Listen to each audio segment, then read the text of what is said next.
Well, it's been a minute, buddy. We're back. It's just the two of us today. Just a little. We're in a sorrowful mode today. Yeah. They got him. Yeah. They got. No. No, you can't do that. I'm bleeping that out. You can't do that. Welcome back to Stacked, everybody. Episode. I don't know. We lost track. Okay, you know what? From now on, I'm just gonna say this right now. It's 2025. Season 4 begins now. This is the season 4 premiere. I think that's fair, right? Well, I feel like we always reboot. Like we do the next season every year. Yeah. Except for the first season, we did that for 2 years. Yeah.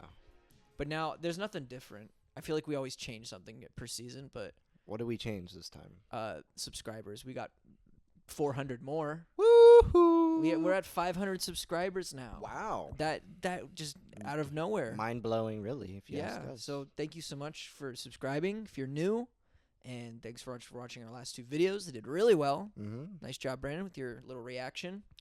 But today, we haven't done. We do this every year. Yeah. Our best of the year episode, and usually, we usually do as a stack or like a draft. But since it's just me and Brandon today, Chris, he's at school. Joe, he's at Disney World right now, saying goodbye to Muppet Vision 3D. So glad I get to vicariously do that through him in these trying times. Yes. I'm sad. It's been a rough month. It's been a crazy ass month, but the fires near here, yeah. not like so near that I was afraid for my friends. It was sketchy. Yeah, but you weren't thankfully afraid? we were in a nice spot where it's like no damage come to us. It was just like around really shitty air quality. Yeah, and yeah, thankfully, nobody I knew personally got affected by these fires, but I know there's a lot of people out there. So, if Stack's helping you get through these times, we're here for you. Yeah. And also, I also want to shout out a country. Brazil. Yeah. Welcome to Stack, Brazil. Thanks for having us be your #1 movie podcast. It's crazy. I'm glad you understand us. Yeah. And I also want to shout out my buddy Miles, who does the captions for Stack, and those can be easily translated to any language. Right. Shout out to Miles, our captions guy. So if you're not from around here, all the United States, we welcome you to talk about movies and everything. Share the word with more of your Brazilian brethren. Tell them to come to Stacked. Yeah. But yeah, so it's just the two of us, and instead of doing 3 films, we thought we'd just do a deeper exploration to our favorite films of 2024. So we're gonna do a top 10. Brandon and I are gonna break down both of our top 10s of last year, I guess, because now it's 2025 of last year. Right. And what we got here is sort of the wall of rankings. Look at all these posters and numbers. To the left, we see this is the little separation here. We got Brandon's 2024 ranked over here, and we got mine right here. And we're just gonna slowly break down our top 10s. They're currently up here right now, but you can't see them. Mm-hmm. We'll show them off as as the show goes on. But before we get into it, should we just talk about 2024 as a whole? Like what a year. It's like I have conflicting feelings. I'm just like. There wasn't like a singular sort of. I feel like there's like always like a singular voice for how films go every year. Mm-hmm. Some sort of like congruency. Mm-hmm. Like I feel like last year was very like we had like our set good of films. There was always like something really to talk about every month. Mm-hmm. But here, there's a lot of great films that I've seen this year. Like, yeah, I would say, literally, we're only showing our honorable mentions right now, but. From here up, from 20 upwards, I gave 4.5 or higher. See, from 21 upwards, I gave 4.5. 21? Yeah, 21. Sorry. That's okay. So, yeah, I feel like there was like a really good crop. A good crop of films this year. Yeah. But then everything down here, there's some solid 4 stars. Like, I would say these 5. No, I'd say up to Nickel Boys. Are like these were like really great 4-star films, I'd say up to here for me. From Real Pain. To Real Pain. Can y'all see that? These are like 4 stars. They're fine. They're good. Yeah. But then this is like you're on the verge of 4.5, but there's something missing. Right. And I feel like that's the same with these guys right here, too. Yeah. All great films worth talking about and celebrating. Conclave looks like they're in the same They're ballpark for the two literally, of us. yeah. A Different Man, great film. Mm-hmm. Nickel Boys, like we said. What other similarities we got in the fours? I don't think any. Don't think any. But But you like Trap a lot more than I did. I think Trap is fun. It's a fun time. Very original. Yeah. See, but this year was reflective of the writer's strike. You know, Yes. a lot of films that got Still post-COVID, too. I Right. believe we're still seeing the effects of that. so for the past 2 or 3 years, a lot of films have been delayed or pushed back Yeah. in a way that's like, okay, well, we have a lot of great independent fare. Like every year there's, and during COVID, of course, there Yeah. was. But we're starting to get more and more studio movies and stuff that was hampered maybe by those two events. Right. And as such, I feel like it was a lot more uneven. Movies that were supposed to be hits were not. Mm-hmm. Movies that are hits shouldn't be. Right. And then there's like in between there's some really great ones that you didn't expect. And that just shows how unpredictable 2024 was comparatively to like every other year that I've had in my life, I think. And I don't mean that as an exaggeration. Just I feel like this year more than any other I've been like really cold on some movies and Yeah. really hot on other ones, but for the most part everything falls in the in between. Yeah. Whereas usually I'm not easy to please, but I think I Yeah. love movies and I love being transported, and the movies usually have transported me more than this year. Yeah. Is that wrong to say? Yeah. No, I don't know. Oh. We'll figure it out as we talk about these films that Okay. did transport us. But why don't we jump into our honorable mentions Yeah. here? Just Mhm. a little quick. We'll talk about our 5 honorable mention films, 11 through 15. Well, 12 through Well, because your numbers rankings all messed up because I deleted a short film. a short film that was in your top 5. It's awesome. Yeah. It's one of the Academy Award nominated animated shorts. Mm-hmm. And What's it called? it's called In the Shadow of the Cypress. So I guess it would kind of qualify as like an honorable mention. It's about 25 minutes. Yeah. You know, pretty sizable for an animated short because usually Yeah. they're like They're usually like 5 to 10. 5 to 10, 5 to 8. Yeah. And so this one's a lot longer than that. And it's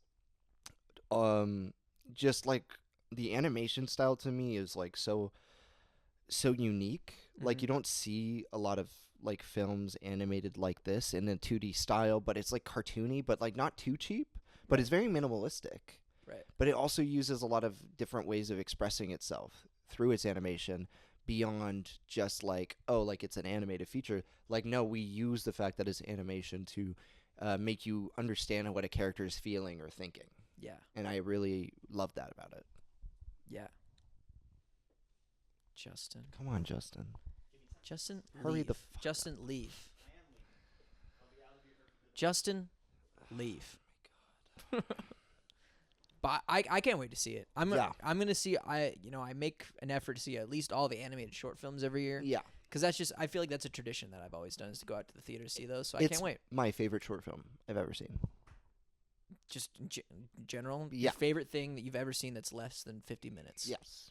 Absolutely. Wow. Yeah. Not like TV doesn't count. I was gonna say TV. You can't. No. Okay, bye, Justin. It's Justin Colbeleo, the CEO of Stacked, everyone. There he goes. You never saw him, but is that a package? Yeah. Can you go grab that? Yeah. Oh, never mind. Okay, it's not my package. Not my box to meddle with. Okay. But yeah, it's great. Yeah. It's fantastic, and it doesn't compare to like Severance or The Bear or anything. But Yeah. it's great. Are you watching Severance? Yeah, it's so good. Okay. We'll get. that's- Well, maybe later. I don't know. Well, I fucking love that show. Okay. Cool. Yeah. I can't wait to see it. But break us down. Just give a brief summary of your 12 through 16. I'll I start guess. with my 16. Yeah. The Apprentice is a movie that everybody's tired of him. I think maybe not everybody. I don't know how Brazilians feel. Brazil. Are you tired? Let us know, Brazil. What do you think about Donald Trump? But like this had the potential to go in the opposite direction, which is a very thinly crafted portrayal of Donald Trump as a human being. Mm-hmm. And this actually gives you like a reason to like understand and care for him, but also realize that he is a monster. Yeah. And I think they perfectly balanced that tone. And it's funny, and it's scary. So like Really? it's crazy because the way it's filmed is very disturbing at Uh-huh. times, but also is like unintentionally because Trump is a comic. He was born to be a comic and cursed to be president, I guess. Yeah. And I think Sebastian Stan absolutely like nails this role. Right. Like he nails like the humor out of like the faces that Donald Trump makes, where you're like, that face is not. You're not supposed to be laughing at this moment, but Yeah. he makes it so because that's how we do. That's how we live in America. Yeah. We deal with laughing at this guy and being perpetually afraid of him as well. Yeah. And seeing that in like a biopic lens is awesome. Yeah. Um, I'm dying to see it. It's- It came out. I was telling you this earlier. It came out when I was working at AGT last season, and you can't really go to the movies during that time, Mhm. because it's long hours. And yeah, it just had a really limited release. Right.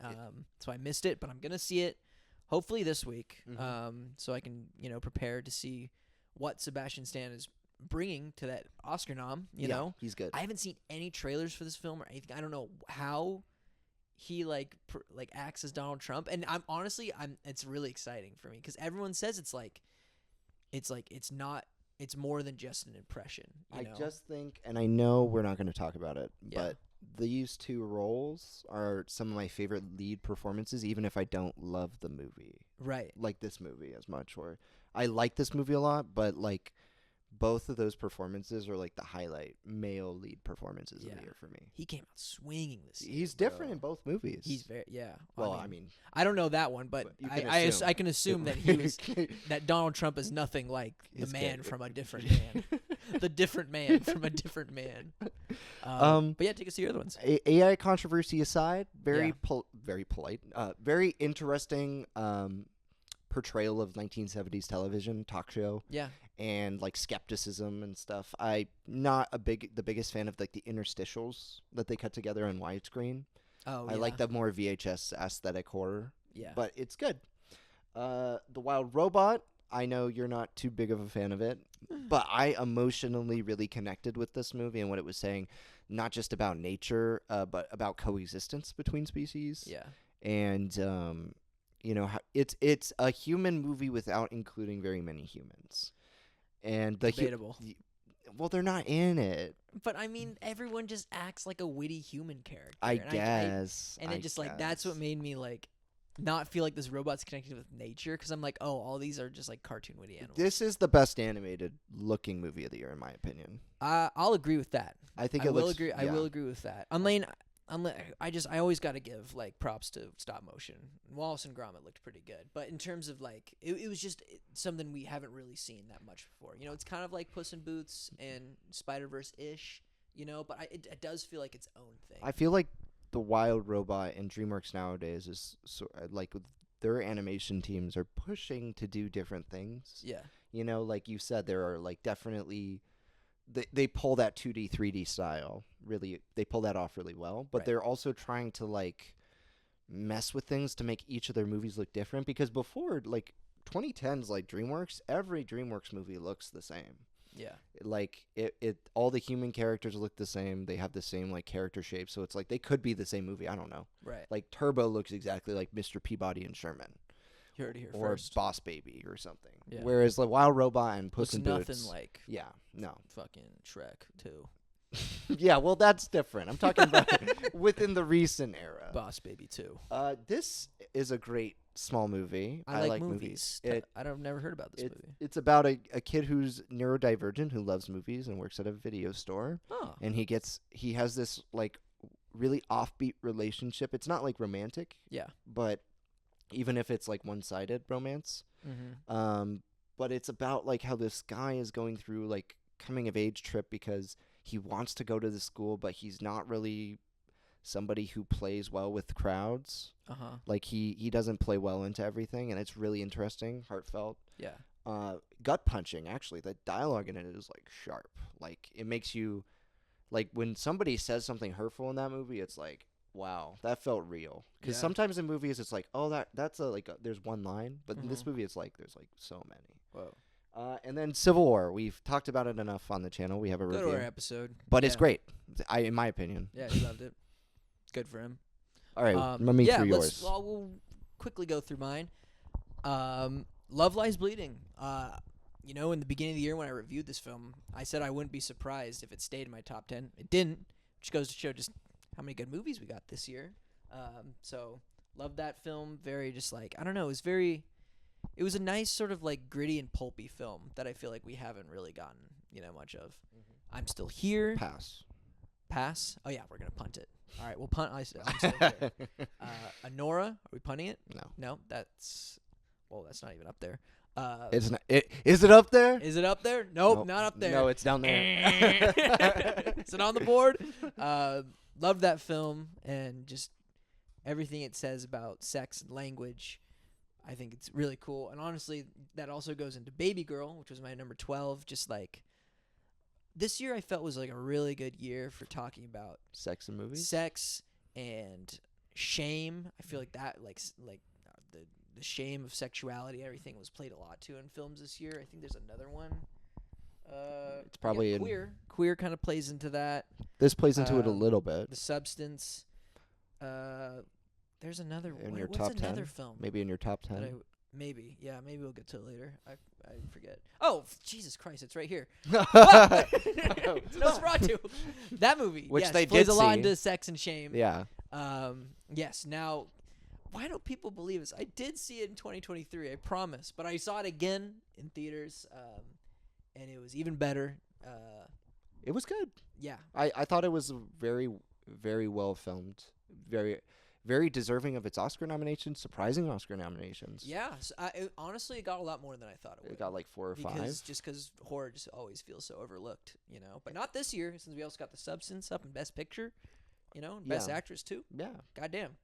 But yeah, those are our little top 10, our top 15, honorable mentions.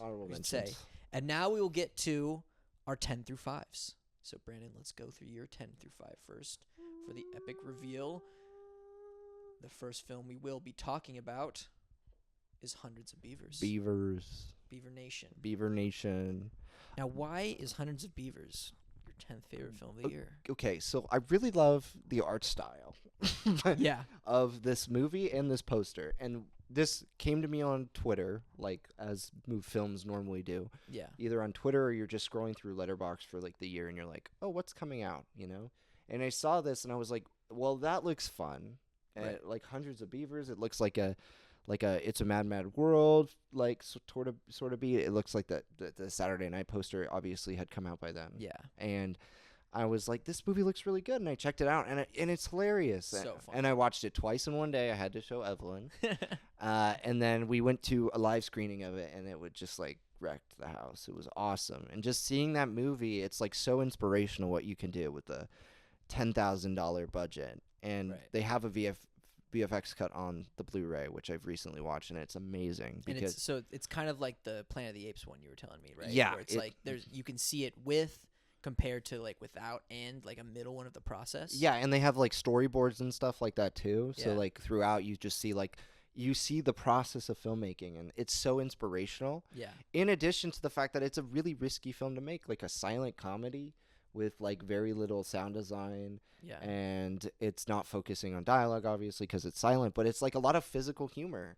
And often physical humor can be done in a way, especially in modern movies, Right. where it's not funny. It's just like, there's just something about it that dialogue-heavy films are more funny to me. Because the Right. jokes, there's a punchline. Right. But it's awesome. It's just so inspirational. I don't think I've seen a film that's like quite like this type of humor since like maybe like A Town Called Panic Yeah. or like Chunking Express. Not Chunking Express. What are you talking about? I Uh, was like, what? What movie was I talking about? I don't remember. I mean, there are spoof movies that have that. Express? No, there is a lot of slapstick. in Chunking There kind of Express. is. What movie?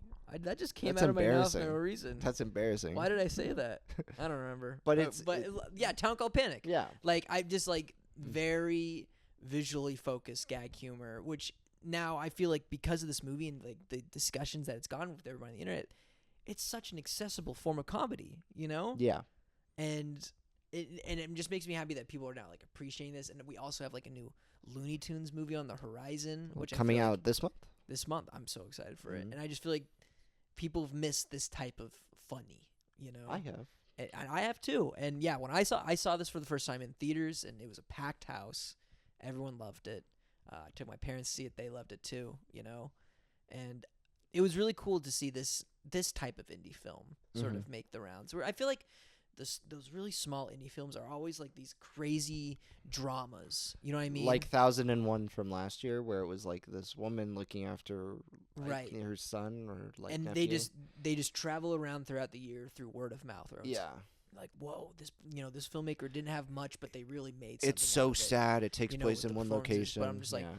this filmmaker, he made the most of what he had and made something so funny, which is Yeah. like, it felt so fresh to have that sort of be like a word of mouth type of film. Yeah. You know, I've had Um, people at work, and not everybody at a movie theater is a cinephile, ironically. right? But like people at work have been like, "Have you seen Hundreds of Beavers?" And I was like, "What?" Yeah. Yeah, it's amazing. They're like, "I know, right?" Yeah. When the general public is talking about a beaver silent comedy, A beaver movie, really? really, The public's talking about beavers again? Yeah. God damn it!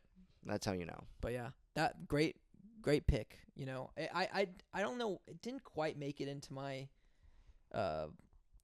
4.5 or higher, just because I feel like there is some repetition in it. Yeah.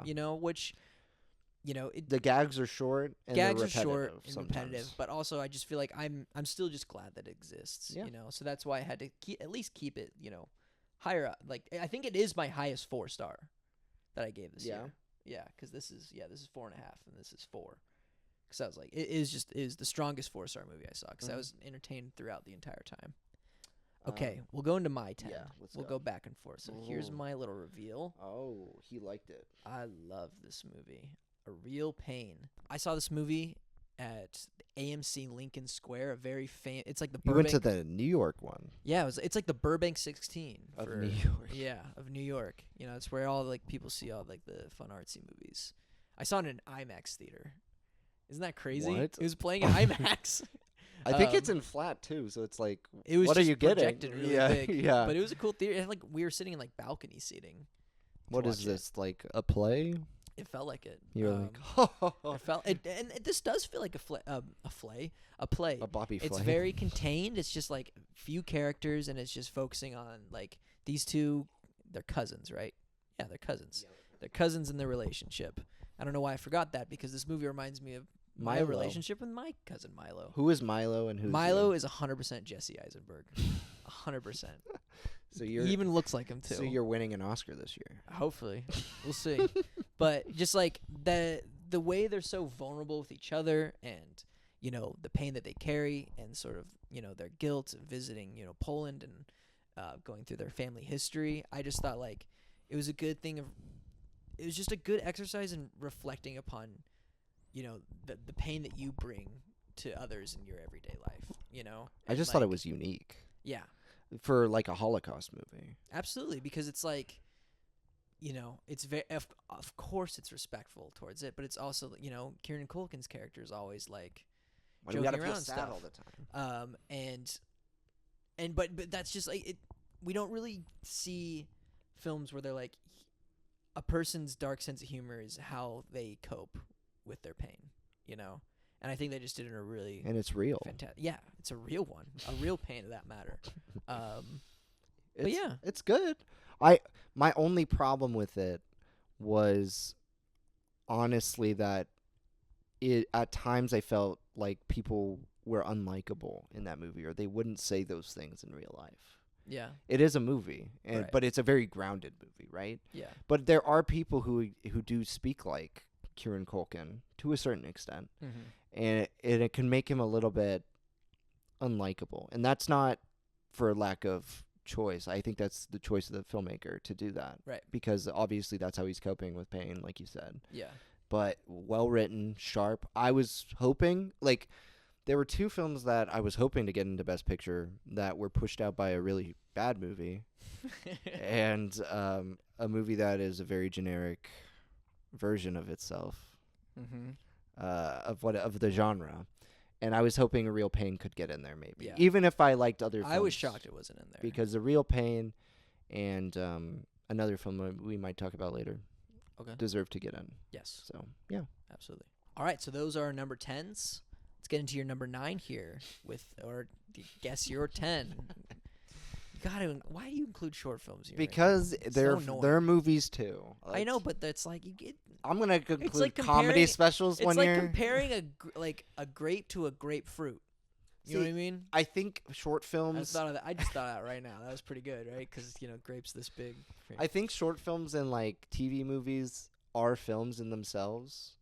It's unfair to compare them, yes, at times, but also like it's like to include one is to include them all.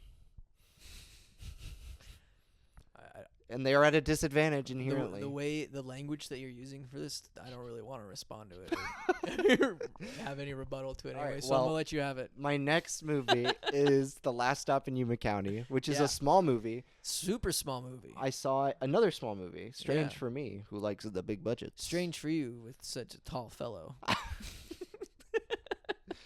Missed this.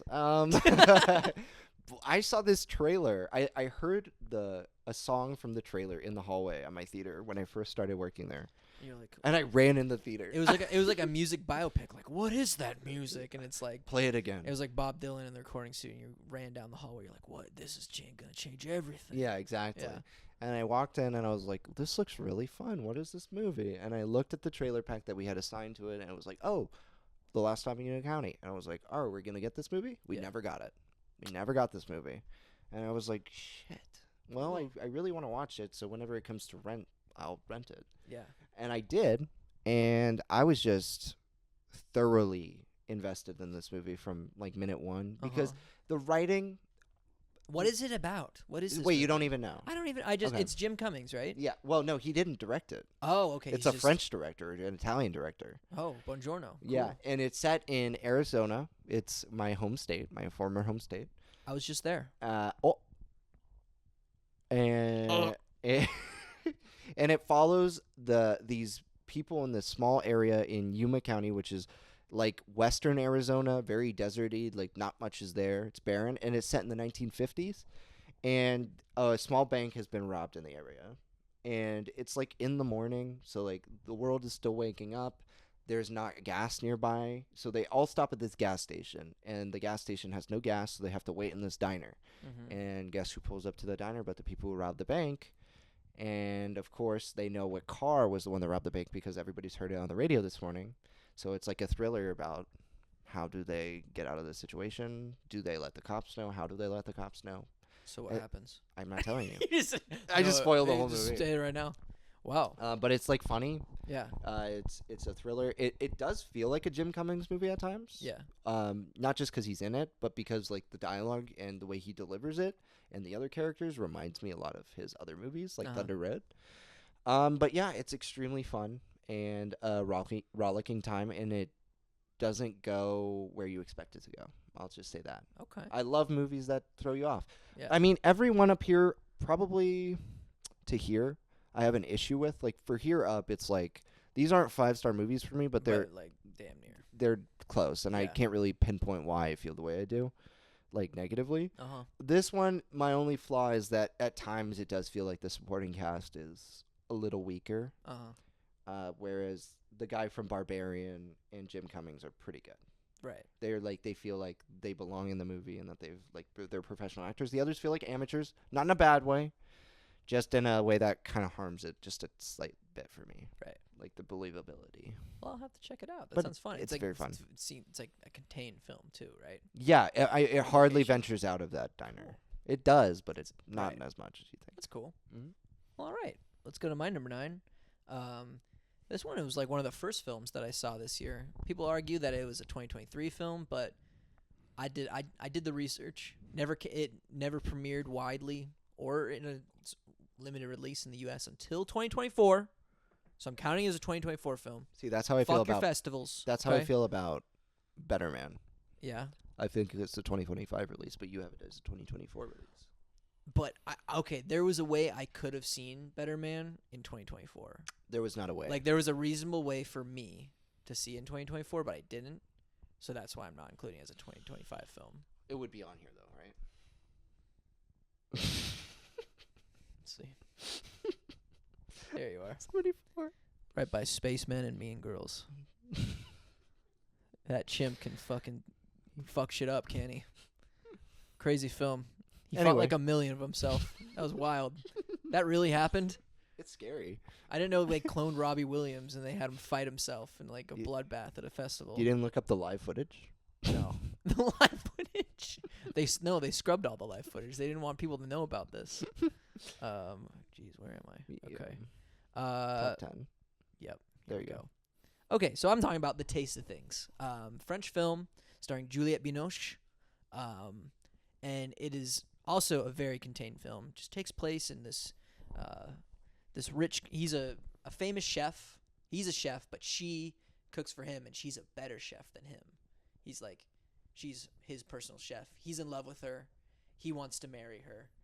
And that's sort of like Is it erotic? um Or is it more sensual? it's more sensual and like very like So Tom Popo. More so. Well, not with the No, without the comedy. It's more romantic than it is like freaky than Tom Popo, you know what I mean? Tom Popo's not that freaky. Are you fucking kidding me? They pass a not a rotten egg, a raw egg between their mouths. That's freaky as fuck. Unless you're saying that's an average day for you. Okay. I'm letting your GM know. Oh no. But yeah, it's just like it's a very beautiful film about the act of making food for someone as a gesture of love. And I think that's what it is at its baseline, and then it just dives into like just the richness of romance, and Sounds fun. it's beautiful. Food looks good, probably. Oh, the food looked amazing. The and trailer looked fun. You watch the whole process of it being made, and your mouth's just watering the whole time because it's like. Did you eat during this movie? I tried to eat whatever they were eating. So I brought in like a rack of lamb, halibut, and shit. Cooked it up myself. AMC Diner. No, I think I did have like popcorn or shit. I don't know. It wasn't the same. It would have been nice if you were like biting into like a juicy steak watching this. Oh, yum. Imagine freaking a whole ass steak to the theater. This sounds familiar to a movie that's later in my top 10. Well, okay. But I'm looking forward to this. Yeah, it's a great film. I don't need convincing to watch it. That's Yeah. all. Beautiful film. Beautiful right. film. All right, let's go to your number 8. Yeah, number 8. Gladiator. 2. We watched this together. We did. My first Cine XL film. No, it wasn't. It Red was- one. Red one was in XL. Oh yeah, sorry, I forgot about how that. But Horrible film. yeah, I'm gonna pretend like I saw Gladiator 2 in Cine XL instead. It was awesome. The screen was so big. it was a normal theater. It was a normal theater. But we saw it early. We saw it. We did. We saw it about 4 or 5 we days saw it early. To a surprise. It was a secret film. Yeah. You probably noticed. I 'cause knew you what it worked was. there. I do. I didn't know. Yeah, But I had a great time. I had some suppositions based on certain things. But Gladiator 2 is what I think of is like the ideal legacy sequel, Yes. because often with legacy sequels you're dealing with a film that has like a cast of like returning actors who are super like famous, and they have to play second fiddle to like new characters. The new character what the franchise is now going to be about. Right. Whereas this takes it so differently and appropriately by showing the events of the first film. Obviously, if you've seen the first Gladiator, you know at the end Russell Crowe passes away. R.I.P. Sorry. R.I.P. Russell Crowe in that movie. Yeah. Not in real life. Not in real life. And Silly. you see 20 years later there's a time jump, and it's like you see Paul Mescal is like continuing where he left off, even though he's kind of renounced his legacy. It's a literal legacy sequel where Yeah. he's learning to readopt that title, not just because he needs to escape Roman slavery, Right. essentially, but because he is trying to make a power grab away from the people who have obviously turned Rome into like a literal clown show at times. Yeah. And it's awesome. And it's a It great is. commentary on politics while also being really silly. It takes itself seriously, but it also has like a lot of like Yeah. fun moments in it. Like Oh yeah. Fred, whatever, how to pronounce his last name, Heikeber or something. Yeah. Heicheber. He's From in Thelma fame. And Craven the Hunter. And He plays the chameleon. he's going to be in Hell of a Summer, directed by Finn Wolfhard this year. Finn Wolfhard's directing a film. Yeah, it's coming out in March. Good for It's a him. slasher movie. Good for him. But yeah, it's super fun, and Denzel's amazing in it. Yes. Honestly, like supporting actors this year turned in amazing performances. So I understand why he was snubbed, but Yeah. he's so diabolical and plotting in that movie. Yeah. And he's just in his background in Shakespeare is just like put on full force here. I Yeah, feel, like you know. you see it in Tragedy of Macbeth a little bit, but Yeah. you also see it here, and Yeah. it's awesome. What I loved about Gladiator 2, there was like, I don't know, there were some scenes where I did feel like its legacy-ness was getting in its own way, but like I think this also handled like a cool story of generational trauma due to imperialism. Yeah. And we see sort of two characters handle that generational trauma in a different way. Denzel. Denzel and Paul Mescal, Mhm. where, Denzel was someone who was also like horribly affected by the Roman Empire and as an imperialist nation. Mm-hmm. And he decides to like take advantage of that and like play the game to seize that power for himself. Whereas, Paul He's a Mescal, revolutionary. he's a revolutionary. He Yeah. wants to end it. And I just think you see that in every sort of, country that's benefited from imperialism. And Right. and the effects of that are still going today, Mm-hmm. Yeah, so the film didn't blow me away. Just cuz I don't know, shoddy CG and like I can't knock it for that. I'm not going to knock the whole film for that, but also just like I don't know. It took itself a little too long in some parts to get to like certain things, I But agree. as long as Denzel was on screen, I was having a good time, Mhm. So it is definitely one of the most memorable films I've seen this year, even though it's not in my. I think it's in my top 30. I think it's down here. Yeah, there you are. Right 28. here. Oops. Spoilers. Yeah, Censor but that. I that's a great pick. Yeah. I like. Underrated. It is. People didn't- hate this Joey movie. didn't like this movie. A lot of people didn't like this movie, and I'm just like, why? It's like a great return to like the sword and sandals genre. Something that I feel like We don't see we anymore. don't see much anymore.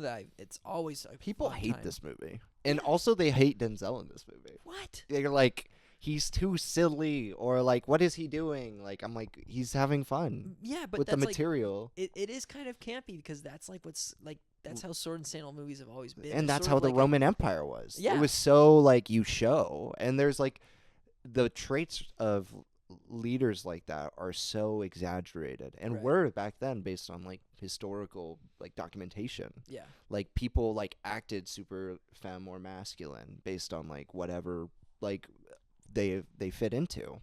Yeah. And I don't know why people hate it. I think it's wonderful. Yeah. So yeah. Very underrated film this year. Glad we got to talk about it.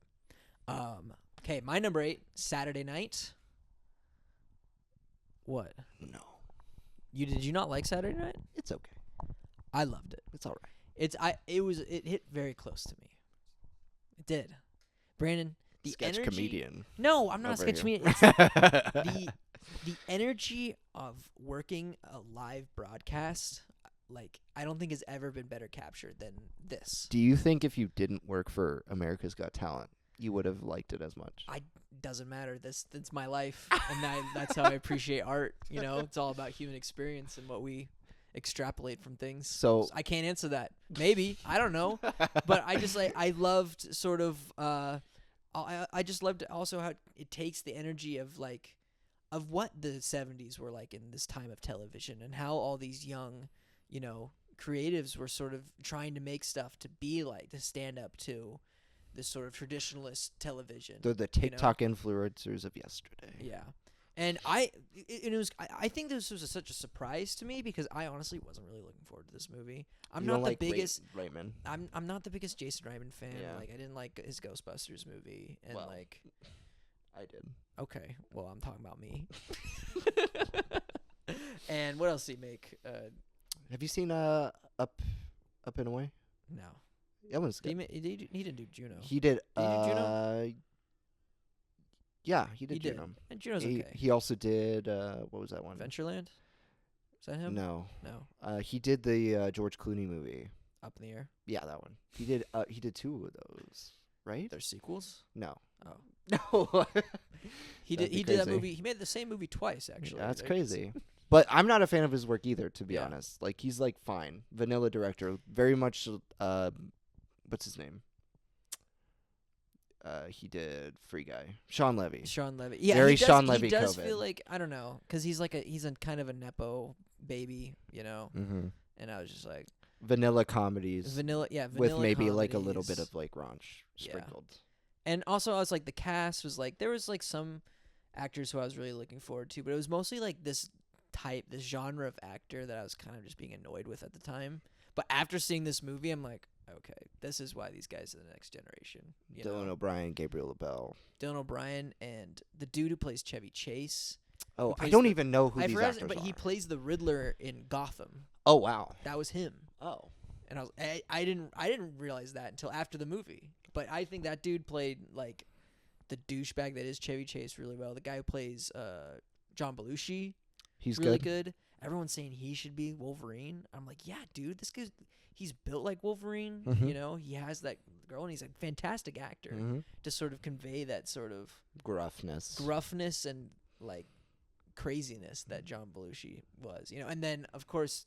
Gabriel LaBelle, I think, is the standout as Lorne Michaels. He's here. really good. He's fantastic in this film. My favorite part. Yeah. Or And Andrew Barth Feldman's character. That as the PA. yeah, I love See, that. and that's what I because that's my fucking job at AGT is his role, you know. He's and a just, wrangler. And like I just remember my like first few weeks on the show, and I was just like I felt so like over my head and everything, and like scared to like ask questions and stuff. So I was like, okay, I get that, dude. And then when he like got high, that's happened to me before. It's hard. it's a hard day when you're intoxicated on set. Hopefully, no one watches this. You can bleep this. Yeah, we can. I'm gonna keep it. I don't think no one. I mean, unless Brazil, are you gonna expose me and fire me from the We show? almost have 1,000 subscribers. Yeah. We're halfway there. I saved AGT season 19 finale. Okay, they can't afford to lose me. That's what you think. I like that's it. my delusion. Yeah. I think it's funny. I love a good New Yorker movie banding together scene. Yes, 70s sleazy New Yorker out in the streets. I love how it's shot, and it's Yeah. just like it's these group of kids just trying to make something, and Yeah. they're just fighting the whole time. They're And fighting the system. Yeah. And they're also like fighting the race against time. And then there's the old age workers who are like, it's never gonna work. And then Yeah. they're like, we'll help you anyway. Yeah, At the and end. I also love that just like paralleling that of laying the bricks down. Oh, That it's dude who's laying the bricks down. You Yeah. know. wonderful scene. Probably my favorite in the movie. Yeah. But But I just remember it was such an energetic screening when I saw it. I saw it with Joey and Tori, and we were just like, that was, I don't know, that was just, it was a fun time. it felt like the Next Generation movie. Yeah. And I'm not ready for it yet. But I liked it. Yeah. I didn't love it, but I liked it. I'll be curious to see how it ages, you know? I think it'll age well. Yeah. Yeah. We'll see. Once those actors get in other stuff, like, Right. people are going to be like, oh, this person was in this? Oh my God. Okay. Next up, The Substance. Substance. Uh, We talked about this film. we had a cozy review, so we can kind of keep it short. Yeah. Just great body horror in the mainstream, but also, Yes. like, it's silly. Great year for So the silly movie. Yes. Like, Like really great, but also just like you can lose yourself in how like insane it is. yeah, you it's know? like, it's maximalist in the best way. It's unabashed in its criticism of the industry. Mhm. But it's also such a fresh voice. Like, Farjat's other movie, Revenge, doesn't feel the same. No. It has similar tendencies with its like use of gore and its like gross out stuff. Yeah. But tonally they're different, and I think that just shows how exciting of a voice she is. Yeah. That's like kind of like how I feel about like Jordan Peele and Ari Aster, like, and Damien Chazelle. Like, their movies, like, there's a collective DNA that links them, Yes. but like they feel different from each other, and that's like how you can tell a good director. It's And not we're just starting to see her voice now. Yeah. You know, because you can see the similarities between this and Revenge. yeah. And you're like, okay, so this is how she's gonna tell her stories. Yeah. And like, that makes me so excited. Yeah, and Demi Moore's great. Yes. Margaret Qualley's She's great. gonna win. Dennis Quaid's I great. can't wait for that. Everybody's great. Yeah, everybody's And- great. And yeah, it's awesome that you can go into this film and like read all of its subtext and get something meaningful out of it. Or if you just want to watch like this crazy body horror exploitation film, You could it's do that just as enjoyable. too. Yeah. And it's great that we have something like that in 2024 that's nominated for Oscars. Yeah. Surprising, right? Yeah, And thought. also, like, my only problem with it was the third act was a little excessive. Yeah, But man, I mean, that's not my. I love that. I was see, like, why not? but that makes it more exciting than it's nominated for all those awards. Yeah. You know, because it's like the Academy watched that, and I know it's a weak year. Yeah. You know, the favorites fell through in a lot of Mhm. ways, but the fact that it made it Yeah. over something like my next film, It's almost. I think crazy. it's like this year's underdog, honestly, just because it's of it being so much of a genre film, mm-hmm. and specifically a genre film that's not seen in like the Academy Awards ever, really. Yeah. You know, like I think it's getting its. I think it's getting its like correct amount of love, Mm-hmm. but just by the situation, it feels like an underdog. Oh, You know what I absolutely. mean? Yeah. I mean, it is. This is the 7th horror film ever nominated for Best Picture, and the first horror comedy. So Wow, that's exciting. yeah. Anyway, Hopefully it leads to more things. Yeah. Okay. Punt the next one, boy. Or punt to the next one. Alien. See you later. I saw the TV Glow. You haven't seen this one yet? I dropped Max early in the year because I am protesting Warner Brothers for what they're doing to like their streaming content online. I think it's really messed up. Like, why would I support a company that just erases things? Erases things off their streaming site. Yeah. I'm glad that they have some classic movies on there. I'm glad that they have the Ghibli movies introduced it to a new audience. But this, I want to watch. I just missed it in theaters because it just didn't line up. It was like right when I got the job at the theater. Yeah. Around there. So But it's just it's. Tell me why you liked it. It's a very good film for our generation. Future voice movie like Saturday absolutely. Night? I think it's a lot like Future Voice, as in like also the substance, because this is also a second feature film, where we start to see, I keep forgetting their last name. Jane Schoenbrand's voice, their voice about how they're weaving sort of this story of internet loneliness in our generation. It's sort of like, I feel like our generation that bleeds a little bit into millennials as well, people who lived during the 90s, and how we view sort of our relationship to like how everything just blew up in our faces with the internet and the media that we were watching at the time, and how that has formed communities, and specifically how people have like come to like identify with themselves and the type of people they want to be. Obviously, this is such a huge trans story. A better trans story than a fucking billion times better than Amelia fucking Perez, because this is like personal. I've seen bits of it from my checks. It's just it's intelligent. It captures so many like feelings that there's so many people in my life that have gone like have had these thoughts and had to struggle with like who they are as a person, and all this. And it just like, when I was watching this film, I was just like, it was devastating, but it was like also so hopeful, because it's the horror comes from like, what if you can never be the person that you're supposed to be, and being trapped in like this sort of cycle, and being trapped in your in your eggshell as trans people. I think that's sort of like they call them eggshells, like people who are still identifying as the gender that they don't want to be or something. Sorry, we're not experts. Look at us. Look at us. We're just a couple of goofy little cisgender white boys. But I really loved it. And I think it's just an important film that I really hope this opens the doors to more voices about this story, because I just feel like, especially just with what's going on in our country right now, and how trans people, are being affected by Trump's presidency. It's, there's so many people in this country that just don't see them as sane people, or as even people. And it's just like, thank God we have filmmakers now putting out films that are like the that is opposite able of to that? that is able to communicate how like these trans stories in such a meaningful way that even someone like me, who I've personally never experienced like these deep questions for myself, and I don't think I ever will. I think I know who I am, and it's just like, imagine having to live a life where you're born into the body that you feel like you're not supposed to be born into, and just all those struggles. It does such a great way of just like telling that story, and hopefully more filmmakers are able to share their experiences too, because of films like these. So I'd like that. Yeah. Okay, so you're number 6. We're gonna punt that way up. So let's get to our final 5, shall we? Yeah. So let's reveal your fifth film, and now we're finally going to talk about Alien Romulus, which we've done a little bit. We did a little bit. We did a whole show about Alien Romulus. We dove into that film for an hour, and even at the end of the year, it's still sticking in my head as just such a brilliant return to form for this iconic franchise. I didn't think I'd like it this much at all. I was surprised. I think you've liked it more out of anyone that I know. I know. I feel the most warm on the Ian Holmes stuff. And I don't like it. Like I don't ethically like anything that comes with resurrecting a dead actor through AI. Yeah. But he's a robot. And Yeah. I think it's like it would be something that they would do in the movie Company, Weyland-Yutani.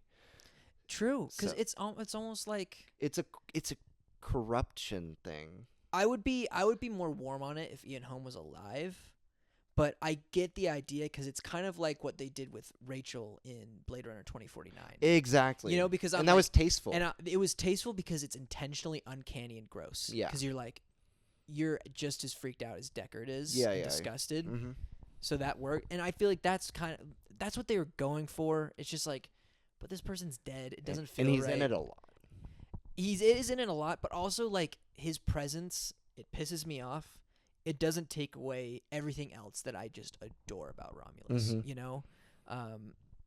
It just the set pieces, the artistry behind like making these threats tangible again Mm-hmm. after 2 films of of CGI monsters, with Prometheus. As philosophical as those 2 are, Prometheus and Covenant, Yeah. I'm never once scared by any of the xenomorphs because they're or- not real. yeah. You I'm more scared of David. Yes, exactly. Yeah. But they bring all that fear and terror back to the xenomorphs and facehuggers in this one, Mm-hmm. and just a really cool. I don't think we have it feels like a haunted house film. It feels like a horror action movie, and we don't get those because Yeah. they require a high budget. And Yeah. I don't think any film franchise, maybe the Predator movies, can Right. have that. But they've been putting those on streaming a lot recently, although we are getting one in theaters this year. Yeah, So- and an animated Predator film. Yeah. Which is So pretty cool. so that's interesting. But I think this one is so bombastic. Yeah. It's scary. You go from room to room. There are great set pieces. Yes. I like the characters in this movie. Like, they don't really... People hate the character. I think they're great. They're so Like, fleshed out. they're both fleshed out, but also really great cannon fodder too. Yeah, exactly. So the 2 of them are because you're like, oh, they're like these characters. One you don't like, but one you do sympathize with, and Yeah. they're like the first to go. And it's Yeah. just like, and everyone doesn't like that they're all like these like hot young people. But I'm like, I don't know, like they're like teenagers. Like they're just like they're young rebellious people trying to make a name for themselves, revolting against the company. Yeah. It made sense They're to me. 20-something, like people who have wasted their whole lives because Right. that's what they've been subjugated to. Yeah. They've been subjugated to a life of slavery in essence, and building up to something that will never come. And it's like it's a movie that lashes back against like corporate greed, and it looks amazing. Outside of the Yes. Ian Holmes CGI, like It's shot so well. I was like hoping it would get a visual effects nomination, which it did. Because it's stunning, frankly, what they're Yeah. able to do and show, like the space, the space they're in, being in the rings of that planet, Yeah. like the great the great stuff on the ship in zero gravity with like the acid scene. Oh my Yeah. god! And it's practical in a lot of ways too. So many memorable set pieces. And it's and like the characters, like you said, are like good. I don't understand. I don't really understand why Yeah. people hate this movie. But- if I'm being honest. whatever. Fuck them. I love it. All right. Next one. We'll go to my number 5. Another film that we did a whole episode on that you can check out, Kingdom of the Planet of the Apes. Still a very memorable film for me. I liked it. I think another great film that talks about legacy. It's honestly very similar to Gladiator 2. Yeah. Where it's sort of, it takes the It's idea, different. because Gladiator 2 twists the idea of Maximus, and we see 2 sides of like the legacy of Maximus. Mm-hmm. And here we get that with Caesar, and sort of as a religious allegory too, of how people have taken these old religious figures that have been in culture for as long as we can remember, Mhm. and how like those people's stories and lessons have been twisted, but also like used for good.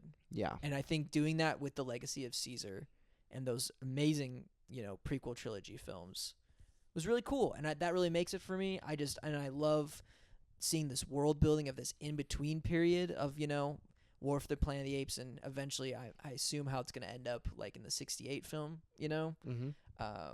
Great characters. I love the new character of Noah as sort of like, he reminds me, and I'm not just saying this because the director is making a Legend of Zelda film. He does remind me of Link, as like he's this character who's just thrusted into this quest. I think it's a very very cool, classical hero's journey. It is. It's a very like high fantasy version of a hero's journey where he has to go out and explore this world that that he wasn't allowed to go to before. And just all the cool twists and turns about the relationships between the apes and humans, and like what the humans are doing nowadays.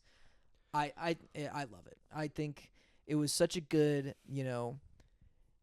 it was a good return back to this world, because it's hard to top like Those how Matt War Reeves for the movies. Planet of the Apes ended. Wow. And just like how this character of Caesar progressed throughout this trilogy.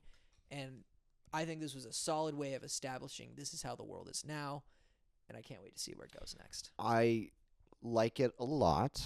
I think it'll play better when I do rewatch it eventually. Mm-hmm. All of the Apes movies have. If you watch them initially, I feel like unless you're like a diehard Planet of the Apes fan, like I feel like there's a lot of things that you can nitpick. Yeah. But when it gets down to the thematics of what it's saying, it's like there's a lot more to it. And that when I rewatched the Apes movies earlier this year, or watched the originals, there was a lot more I could pull from it thematically from every installment. This one, it's not saying a bunch of new stuff. However, I do like that we're progressing into like apes being in their own societies, and I want to see more of that development. Yeah. And maybe even another time jump, not massive to like get rid of the characters that they're building from this movie, but something to show that there's more development in that, and that we get apes like maybe repeating the lessons that humans make. Yeah. Like in Beneath the Planet of the Apes would be nice. I would be very I'm really curious to see what they pull from the past Planet of the Apes films, because they will.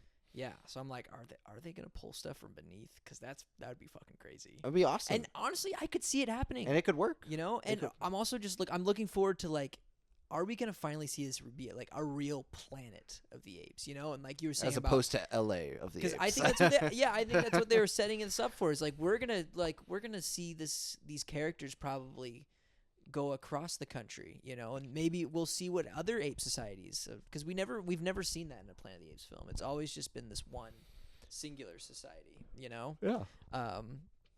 So yeah, I had a real fun time with that one this year, and I can't wait. And I'm glad these movies are back, man. Yeah. I can't wait. Okay, let's go to your number 4. My real number 4. Now you're back into the real numbers. All right, we're all lined up now. Kinds of kindness. So this is the one I was referring to earlier. I think it's a lot like what you were saying about the taste of things, except a much more eccentric version of it. Yeah. Because you've got these 3 short stories which showcase how people devote their lives to things and or other people. Yeah. And it's in Yorgos's traditional like anarchic, like eccentric style where people speak in monotone or really quickly and do things that I don't think normal humans would do or think of. Like if you could probably enter it into like, there's Family Guy cutaway bits in this movie. There is. But it's funny. It's like off-putting, but it's also like something that every story I pulled something from, and there's like actual artistic intent behind the colors used and the lenses, and each of them is their own separate like short film in a way. I love a good anthology movie when they're done well and they have like cohesiveness between the parts. But yeah, I know I liked it a lot more than everybody else, but I'm also a really big fan of how Yorgos Lanthimos makes a movie. Yeah. And I think it's unabashed in its 3-hour runtime. That works. Is it really 3 hours? It's 2 hours and 45 or almost. something, 250. It's like on the edge. And it goes by like in a flash. I wish I loved this film more. I don't think the whole was as great as the sum of its parts. If that makes any sense. Yeah. Like,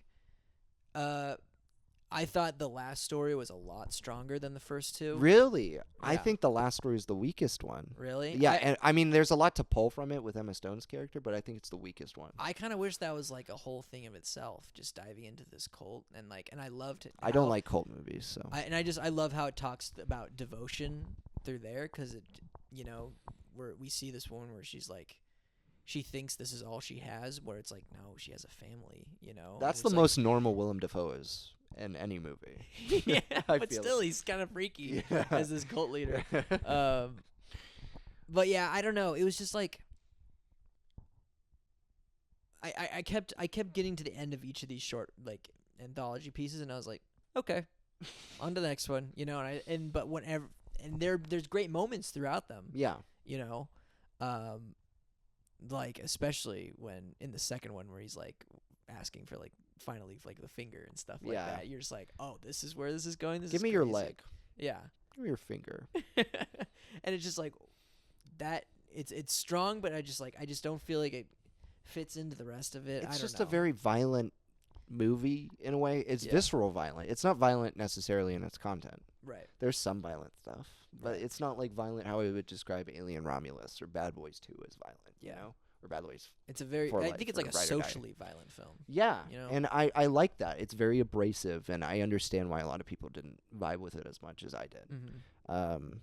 But yeah, some incredible stuff. Jesse Plemons, Yeah. so good. He's so good in all of them. He's so good in everyone. He should have gotten a Best Supporting Actor. Which one do you think he's the strongest in? I think the second one. I think the second one, just because it's like, Because you just see that like this it's this crazy complicated spiral to like grief that just turns into insanity. Yeah. And you're just like, wait, this guy got what he wanted, but now like he just doesn't. He's he doesn't pathetic. He's pathetic, and he just doesn't like. For some reason, he can't believe it.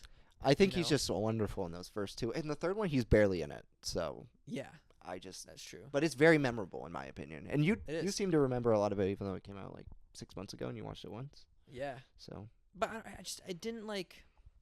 I don't know. I think I'm hard to please with anthology films. I think that's what I've learned. Yeah. Like, 'cause you really got to have them all like sort of fit together and be out of the park if you're gonna try to pull that off. oh yeah. Mm-hmm. Hmm. But I mean, I still had a good time with it. It didn't completely wow me. Mm. Okay. My number 4. I feel like I've talked about this movie a lot this year, so I'm not gonna talk about it too much. Sasquatch Sunset. If you haven't seen it, you probably won't like it. It's so weird. Like, everyone My who theater I got know, it. everyone who I know personally, like either thought I was like great to loved. I liked it. Like I was shocked when I took everybody to see it, and like there was a lot of 5 stars from our groups. Chris and Joey gave it 5 stars. Do you think they did that because they thought you would get disappointed? No, Do you think that was a genuine like because adoration? Milo gave it he gave it 3.5. He didn't give a fuck. I Yeah. knew that guy wasn't gonna care about it, and like Tori it wasn't her thing too. But I was surprised because Chris wrote a lot about it. And how it is like it's a super cool film that talks about, social behavior in all creatures. This sort of Being and similar. how and how that's sort of like fighting against our planet dying. Mm-hmm. And it was just for me. A lot of people dismiss this film as just crude and stupid, without really looking into like how these actors are like portraying these creatures and their behaviors. It's so and it's just, like, complicated. it's complicated. And I find it so meaningful as someone who I've done a lot of digs into like primatology and like sort of social behavior in social creatures like chimpanzees, bonobos, and stuff. Mhm. And I feel like there's a lot of that that's pulled into like this Sasquatch family. That just I think people are just getting lost because they're just pooping and peeing and like jerking off and like fucking the whole time, and I'm Mhm. like, okay, it's trying to be an observation documentary of animals. That's what chimps do all the time too. That's Right. what we do all And the I'm just time. like and honestly like I'm just like grow up. Like, okay, these filmmakers are doing an accurate depiction of like what if Sasquatch were real. Yeah. And this is what they would probably do. And it's good. I liked it. Yeah. I thought the pacing was a little bit off, but I think there was so much of it that I did connect to actually on like a Mhm. visceral, like human level. Yeah. Like the stuff where you, as they go further on their journey, you see like there's more of this devastation, and they never talk about it because they're Sasquatches. They can't talk. They Yeah. can't talk. There's no other human characters in this movie, Right. and you see it's so subtle at first, but the more it unravels in the movie, you're like, oh, this is like really depressing. Yeah. And like seeing them not being able to defend themselves over a log Yeah. is just so devastating. And you're just like slowly watching this character just Yeah. get fucked by this And you're log. like this whole, and Yeah. not every character in this movie is necessarily like redeemable. I mean, they're animals. They're right? I don't. Yeah, you can't see them as like redeemable Yeah, people. they're ethically because they're just creatures. complicated. Yeah, just like okay, these are just like creatures who have like near intelligences who can use tools, but like they're still just animals at the end of the day. Right. Who like want to fuck and like are curious. Yeah. And that. But you still get the family vibe. Like you still feel Yeah. like you can understand their language and how they communicate. And that's possibly because they're human underneath a suit, Yeah. but also like it's just super compelling. Yeah. I really enjoyed this movie.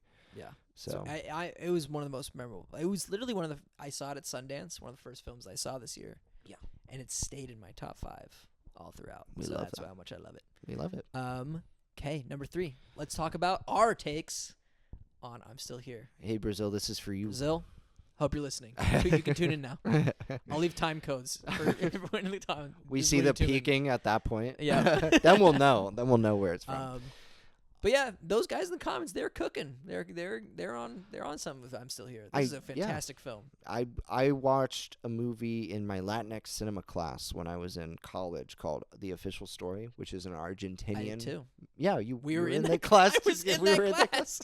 We were in that class together. Sitting right next to you. And it was a very good movie. It was. Yeah. It's a very similar movie about how in South America, like the dictatorial governments like control the masses Yeah. and made disappearances happen because they didn't like the way people like responded to the cultural stuff from the West. Yeah. Other stuff like American culture, British culture, but also the political movements of like the USSR and such. Yeah. And I think at first I was like, oh, this is a pretty like standard like narrative about like disappearances and the politics of it. But then it sort of delves into like what it's like for a mother Yes. to like raise her children knowing that they may never and probably don't ever see their parent ever again. Yeah. And how that affects a family. The Mhm. trajectory of it is they're going to have a new house and they can retire Yeah. in Brazil forever, in that area of Brazil and Rio. Yeah. And then it like totally shifts after this one tectonic event that happens on a random like Sunday holiday or something like I that. think that event happened. The way they set up that whole film of just like The family and the they established the family, the whole relationship, and like it's not like it doesn't feel like you're like, okay, where is this going? You're like, oh, I am just like a fly on this wall of this beautiful family, yeah. and like just seeing how they love each other during this time. You know, you get inklings of like, oh, they don't like the military, Mm-hmm. and the dad's up to something. He's trying to help out. You know, Yeah, but they're a family through but and they're through. a family through and through, and that was like so important because I mean it is based on a true story. It's what his name is Rubens Pivus? Pivas. Yeah. Rubens Pivas when he was because he was an old congressman who got kidnapped and murdered by Mhm. the Brazilian dictatorship at the time. When that moment happens, when he's taken away, it like the whole film just like it locks in. You're like, oh, okay, this is gonna be this film about what's her name? Pivas. It's Eunice. Eunice. Maria Eunice. Maria Eunice, just about what it means to be like a mother and of such a big family, and like what it means to be a single mother, and just how to like the sort of responsibility that she now has to like make sure this family doesn't fall apart because of them being like so just Wrecked fucked by up. grief. by And- grief and by this dictatorship, and she's trying to like she's put upon herself that she has to make sure their kids are not that their upbringing isn't defined by grief And the trauma. and sadness and trauma. I thought these two I thought she only had 2 kids. Yeah. Because I saw the poster. I didn't see the poster. Oh, yeah. The trailer. And so when I realized she had 5 kids, I'm like, oh, this is a lot more complicated because they're Yeah. all different age sets. They're dealing with death. They're dealing with like occupation. They're Yeah. dealing with just regular things that happen in familial life. Mm-hmm. And her disappearance is like crazy, Yeah. and it's she's gone for 5 days and like nobody questions anything. And Well, it's yeah. well, I mean, people question. They question, but they, and it's just it's such a good film about like how information is abused by powerful. dictatorships. And That's why it's the movie of the moment. Yeah, it is, because there's so much shit that's going on in our world that's just like Glazed over. glazed over and just like denied by these people in power, and it's just like it is such a hard and frustrating film to watch, because you feel the frustration the characters feel. It's just like, why is this happening? Like, why can't they admit it? Why are people allowed? Like, why are the people allowed to do this? This feels so, Anti-human. just like out of the realm of question that how humans can be this way. Yeah. But they have been, and they still are today. And it was very cathartic and frustrating film to watch. That was just, I don't know, it was beautiful. And I hope it wins something. I think it's gonna win a lot. International. Honestly, I think win. this whole Amelia Perez thing has honestly boosted this film's like reputation a bit more. Thank you. Thank you. And also, like, I mean, typical Americans like pitting the two foreign films together. Like, now let's get the other one. Not the other three that are nominated. Yeah, whatever. Fuck. Hey, but whatever gets its accolades, because it deserves it. It deserves it. Fantastic. It's a really beautiful film. It's the same director as Central Station, right? Yep. And Yeah. the mother The mother in this film is the daughter of the actress in Central Station, who correct? also plays a role in this movie later. That's not okay. Wait, spoilers. So that's her as the old lady at the end. Yeah. Oh, I thought that was just a bunch of makeup. I was like, that makeup's really good. She looks like an old lady. Well, that's because it's her mom. That's really her mom. Yeah. Oh, The makeup in the Cool. movie is good though. it is. Because like Yeah. I was talking to Evelyn about it, and she's like, I don't think it's makeup.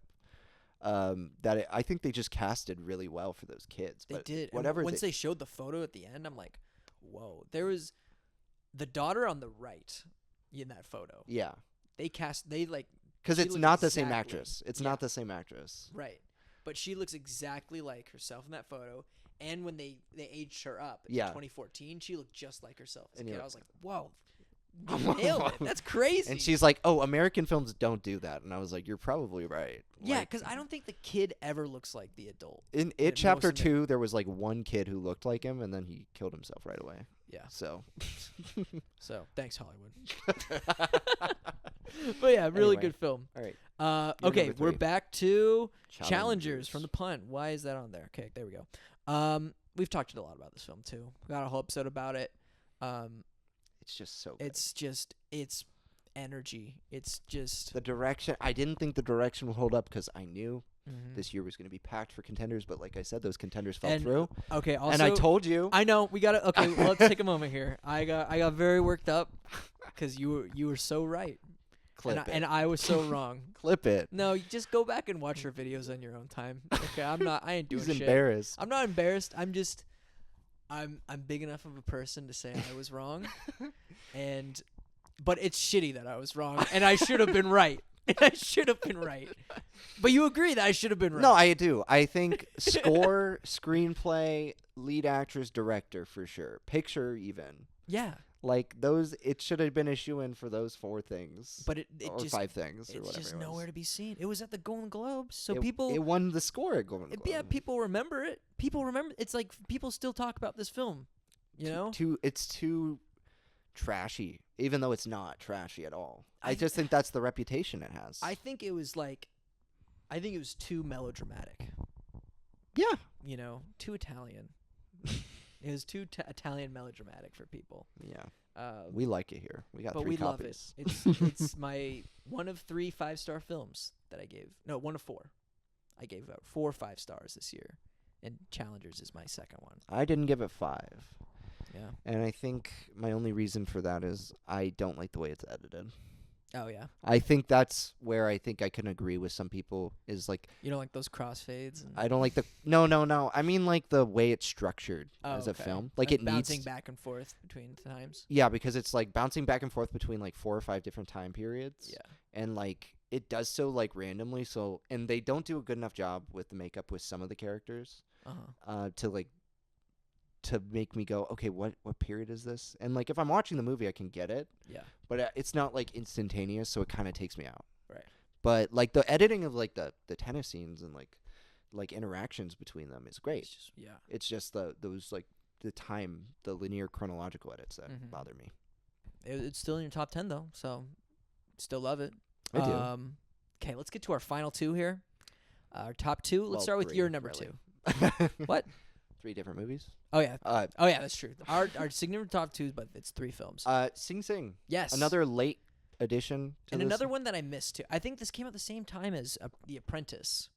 It These are the 2 films that I missed. It was supposed to come out in August and July, and A24 released it in like 5 theaters. Yeah. And they were going to do an expansion. And I know this because I work at a theater, that A24 canceled the expansion. Why? What? Because they acquired The Brutalist. Oh. And The Brutalist was And more that of a was their contender. campaign. They were like, Yeah. oh, we're going to throw all of our love behind this movie because it's got all the tech stuff. It was made for $10 million. It had good word of mouth. Yeah. And while I agree, The Brutalist has a lot more things you could praise from a technical standpoint, that doesn't mean Sing Sing isn't a beautiful, like, rumination on, like, love and escapism. Because Yeah.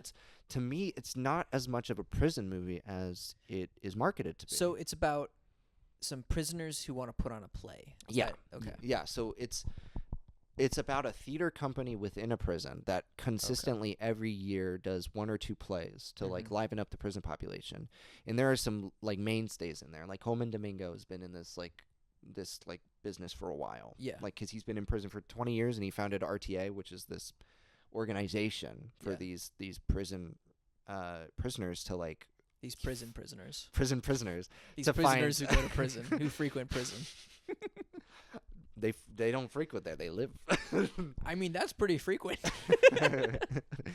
But they hold a play every year, and they talk about it like they're not even in prison Yeah. because it is escapism. Theater and movies and art is escapism, and they don't feel like they're stereotypical prisoners that you would see in a prison film. Right. Something like Shawshank Redemption. Yeah. Where there are people who actually did commit the crimes, but they're very charismatic and likable. Yeah. And here it's like you have a mixture of like people who did, yes, commit crimes, but that's not who they are. No. That was just like a mistake they made. Yeah. And there's actually a short film like that sort of mirrors that with I Am Ready Warden, which is nominated Yeah. for Best Documentary Short, so you should check that out. But Sing Sing just captures that beauty of escapism. And there was a moment in the film where I was welling up with tears Yeah. because it was like I'm seeing an art form that I love so much, like of theater and like movies, like captured in a way where I'm like, yeah, like it is the purest form of escapism. Sorry, formalism.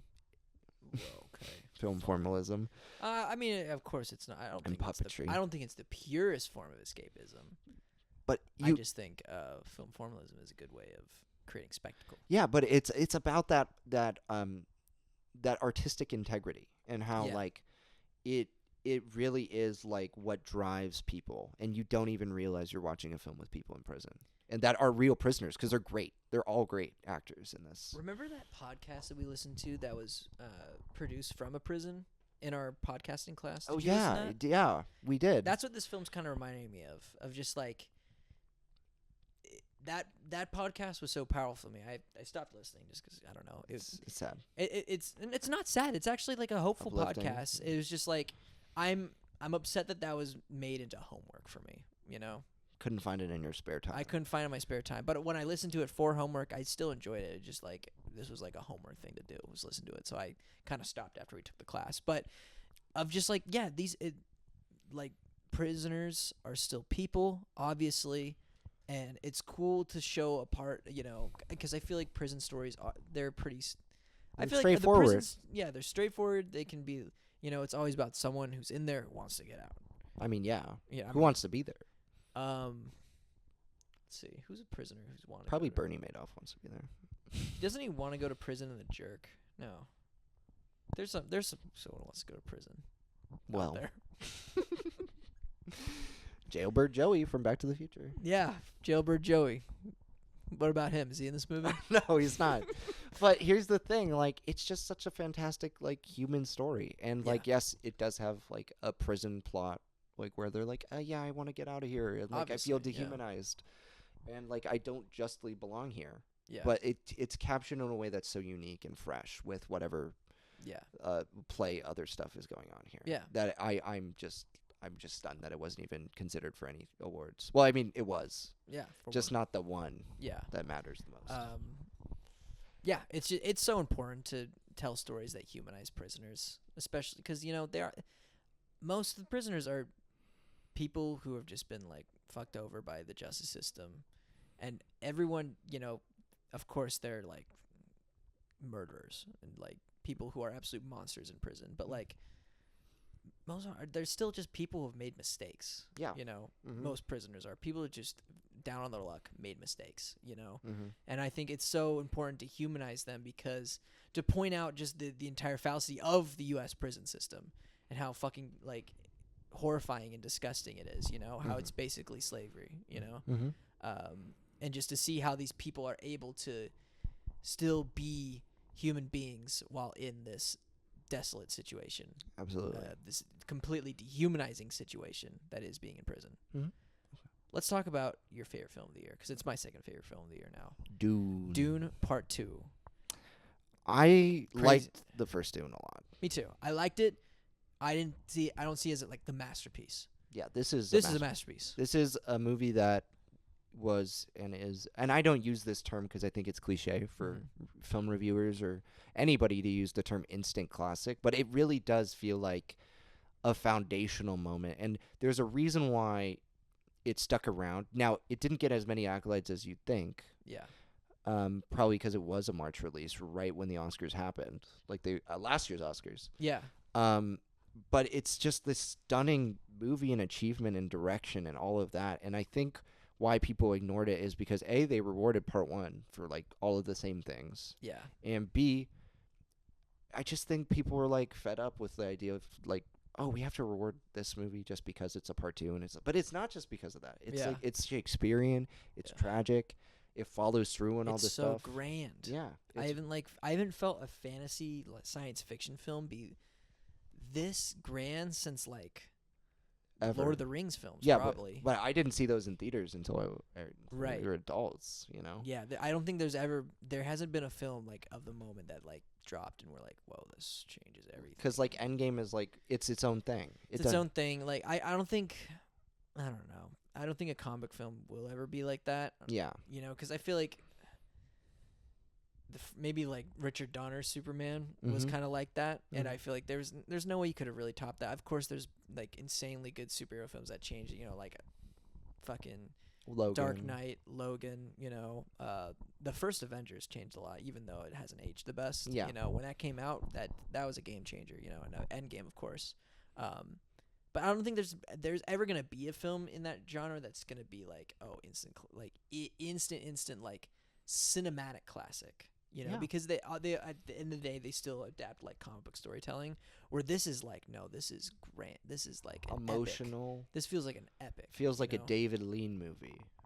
Yes, it does. It does. It like the sort of grandioseness of like the action isn't supplanting the drama, right? And the like that's what I was like. The Brutalist does copy a bunch of like epic tendencies. Yes, but Dune Part 2 perfects it because it doesn't forget that there is a grandness to the scale of whatever. And the Brutalist, it's got a lesser budget, But this, it doesn't matter. It's on a distant planet in space. Right. It feels like it's telling a years-long narrative in like a short amount of time with emotional stakes and like evil characters and good characters, lots of characters with gray area.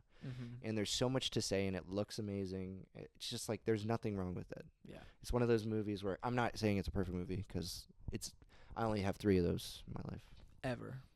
Yeah, so far. I'd say there's a lot of all-timer movies for me. Yeah, but like a perfect film. Yeah, it's hard to come across, but it's damn near close. It's damn near close. And speaking of one that's damn near close, Sonic. Let's talk about. I haven't talked about Sonic 3 on Stacked. You haven't talked about any Sonic. Your little boy right there. My boy. Your blue got blur. me, my new roommate. Look, Sonic's here. He's here. To He's talk still about here. I don't think. Oh man, I always like to say like, oh, this film feels like it was made for me. But it was. This film feels like it was straight up made for me. Like, I felt like the score. I was like, there's some ska stuff in here that. well, there's a lot of influences from Sonic Adventure 2 that they take in the score. Like that was a big disappointing thing from the first two Sonic movies. Is that like, oh, they just use stereotypical like Action, sci-fi. yeah, that felt like a superhero movie. Did you know that they literally like took a track from Ant-Man and the Wasp and used it in Sonic 2? Isn't that, and just like, why? When you could have just used, but I mean, licensing aside, It's not Ennio Morricone being able to use like the Hateful Eight stuff from the thing. Yeah, you know? exactly. It's not that. It's just, yeah. But okay, Sonic 3. Why'd you like it so much? Why'd I like it so much? I haven't talked to you about this yet. No. Let me tell you about my relationship with The little boy right this there. little boy in blue. So I finally realized why, like, specifically Sonic Adventure 2 is like such a meaningful work of art in my life, because when I feel like when growing up I was exposed to a lot of like things like, you know, I had a dinosaur phase, I had a Star Wars phase growing up, but I never really thought about them.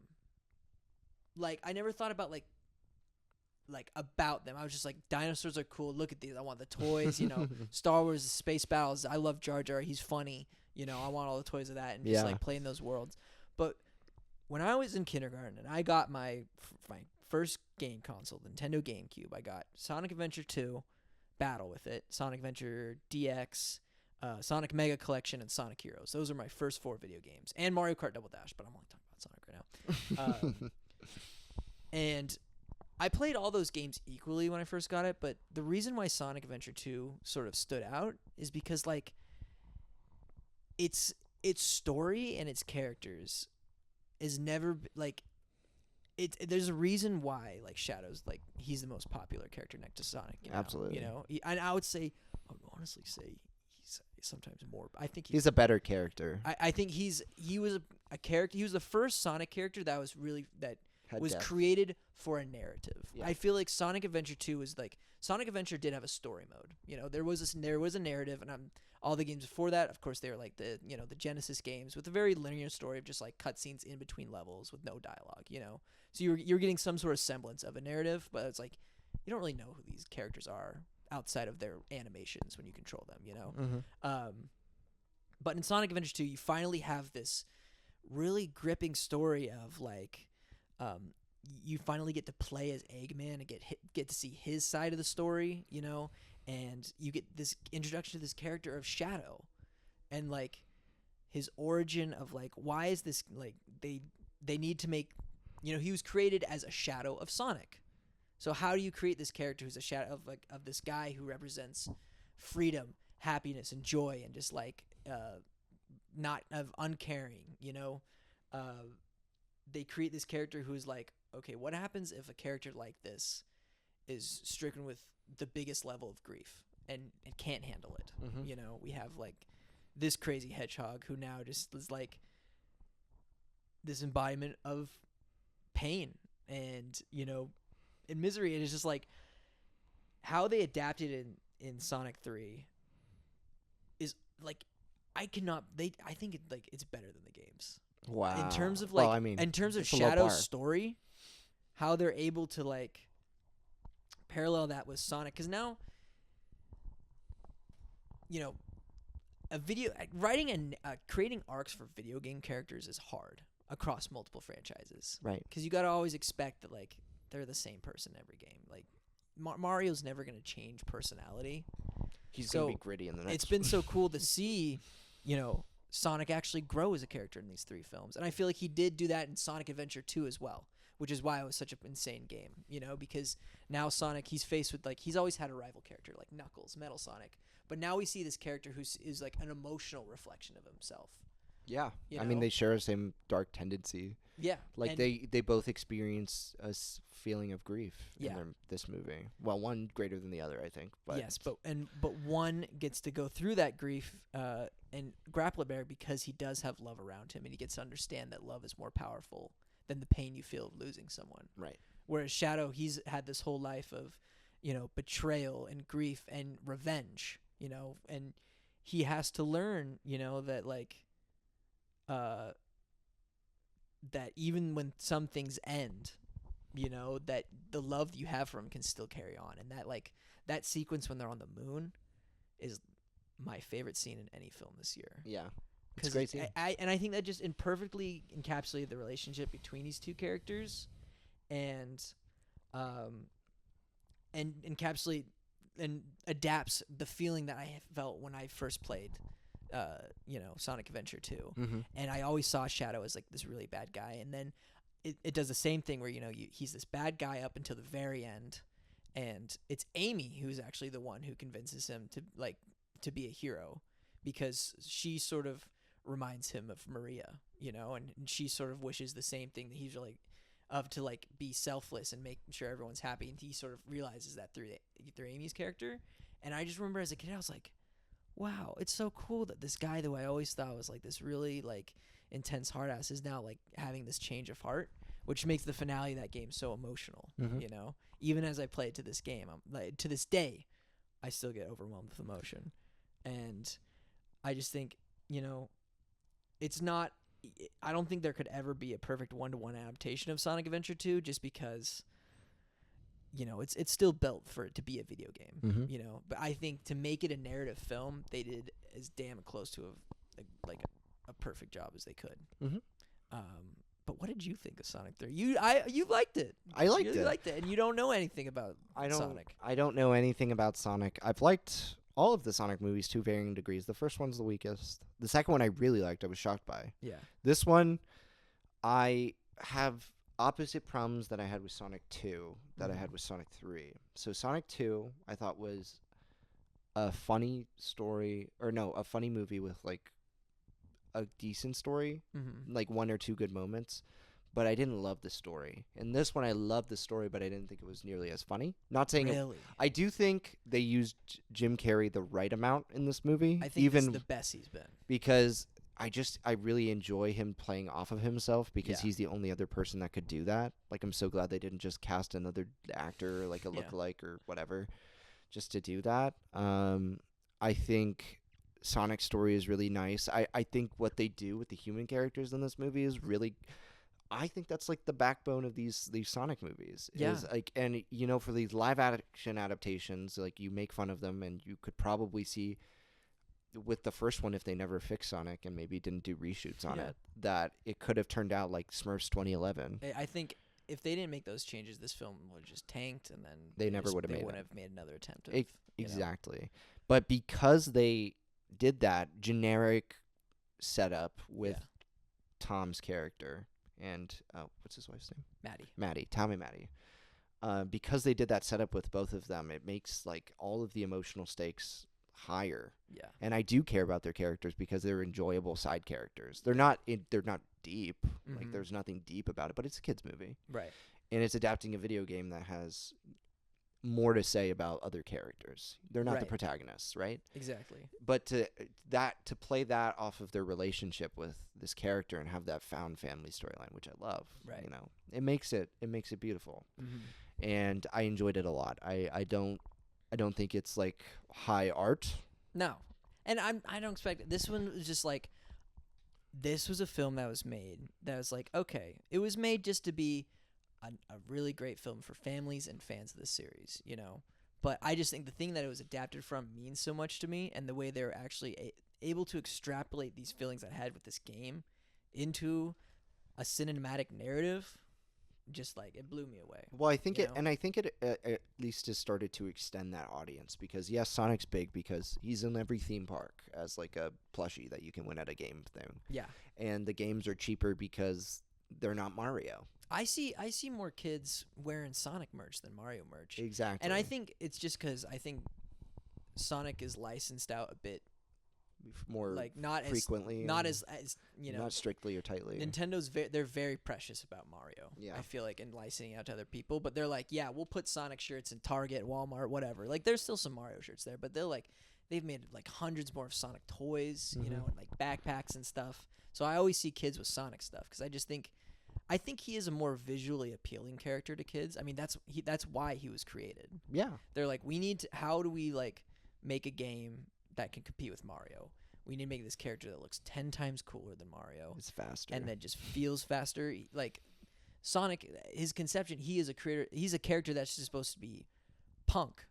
He was created to be punk to Nintendo. You know, like this was like the thing. If you wanted to stick it up to Nintendo for being like, you know, this big company, then you play Sonic games. You know, and that sort of goes into the narrative of the games too, because it's very like, you know, Eggman. He's sort of like this. You know, he wants to roboticize everything and make everything all industrialized, but Sonic fights for nature and freedom, you know, but in a really rock and rollin' way. So he's always been sort of like against the man. Speaking of, What? great needle drops in this movie. Oh, fantastic. Okay. Yeah, so there wasn't enough music from the games, but the way they use this movie couldn't have been made if they didn't have the song Live and Learn in it. Mm-hmm. By Crush 40, the theme of Sonic Adventure 2. Yeah.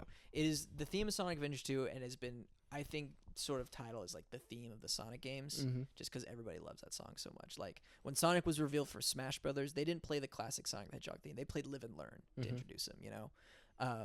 And the way they use that song as a leitmotif for Shadow and his pain is so beautiful, because the song is about, I mean, the lyrics are just gibberish, because it was like Japanese people like hired this American band, like this American singer to write a song. So there's a lot of like songs in the Sonic series that are just like random English words, but the song is about living and learning, you know. And Simple as that. Simple as that, and that's what Shadow does in this movie. It's like, just because you've made a mistake doesn't mean you're like Defined you're by fucked, you know. Yeah. You can grow from them. That's what that song's about. They use it in the film. The song kicks ass. It's one of my favorite songs ever. They use it perfectly, but also they use the song "Galvanize" by the Chemical Brothers when Eggman's breaking into that safe. Yeah. Perfect And fun. And it's like that is a good like use of a pop song in this movie, because it was like that was a song that was like pulled as an influence in the creation of Sonic Adventure 2, because that was a very like, it was underground electronic music, and that was like the style that sort of, because I feel like each Sonic game, they do sort of like, they try to take one sort of scene of punk and adapt that. So I feel like the first Sonic Adventure was more like it was more like a jazzy punk, whereas this was more like, it was more techno and hip hop based, influenced.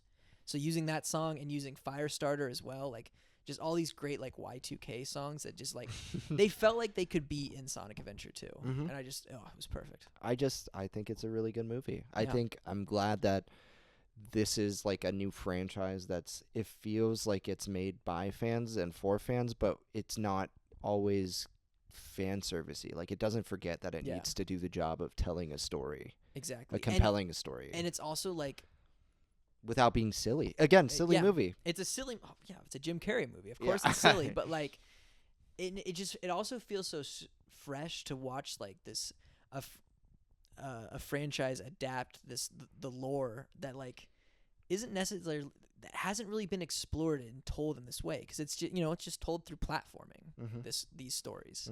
And to see it like told through this way, it's exciting, because it's gonna like fleshes things out.